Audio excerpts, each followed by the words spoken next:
So, as I've said so many times, my experience of racism is an observed experience. I don't know what it's like. I don't know what it's like to walk in the shoes of a black woman, or certainly a black man, a black person, and I don't know what it's like to myself be the victim of discrimination and racism.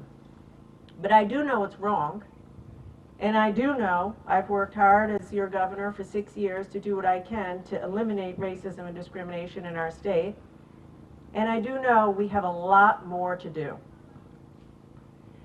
And anybody who watches the video of George Floyd, which is so hard to watch, anyone who watches that video, who sees and is confronted by the abuse and discrimination that people of color in our country face every day, knows there's more to do, and we have to act with urgency.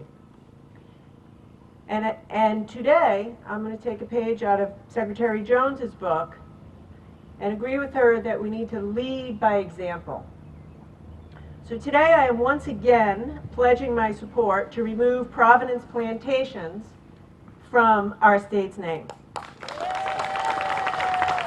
Now, there's a lot of people out there, because I've heard from them, who say to me, they will point out to me, Governor, this is our official name, it's a part of our history, and the word plantations in the Rhode Island and Providence Plantations doesn't explicitly refer to slavery and the slavery that happened on plantations. It was, as you all know, in reference to the mainland colony founded by Roger Williams, as distinct from Newport and Aquidneck Island. And they say, what do you say about that? I say, you're right, that's true. But here's what I also say. We can't ignore the image conjured by the word plantations. We can't ignore how painful that is for black Rhode Islanders to see that and have to see that as part of their state's name. It's demoralizing. It's demoralizing, it's a slap in the face, it's painful. It's a pain, it's a painful thing. So yes, you know, we have to acknowledge our history. It's true. But we can acknowledge our history without elevating a phrase that's so deeply associated with the ugliest time in our state and in our country's history. That is a word that is associated with the ugliest institution that our country has ever had. So that's why I think it's time, it's past time, actually, to get rid of it.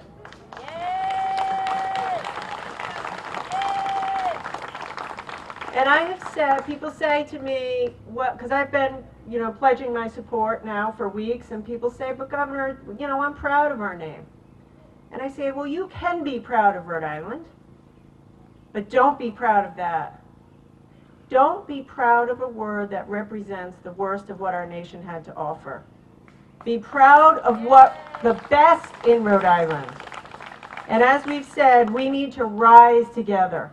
Be proud of the fact that our state was founded by someone who believed in inclusion. And that word inclusion means everybody. And it means we have to do more. And I want to recognize Senator Metz, who's here. The Senate has already passed legislation to put the name change on the ballot. And I want to, so thank you, and thank you to the Senate. And I want to recognize Rep. Williams, who's advocating for the same in the House, and we hope you get that done. And I hope it gets on the ballot, and I'm going to work hard with you this summer to convince the people of Rhode Island in November to vote for the name change. The last time it was on the ballot, it went down. So let's get it on the ballot, and let's call on the good people of Rhode Island to put an end to this in November and make a statement for the world to see, no more in Rhode Island.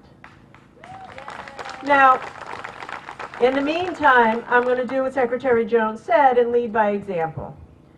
So I'm taking steps to remove the phrase plantations from my administration's communications.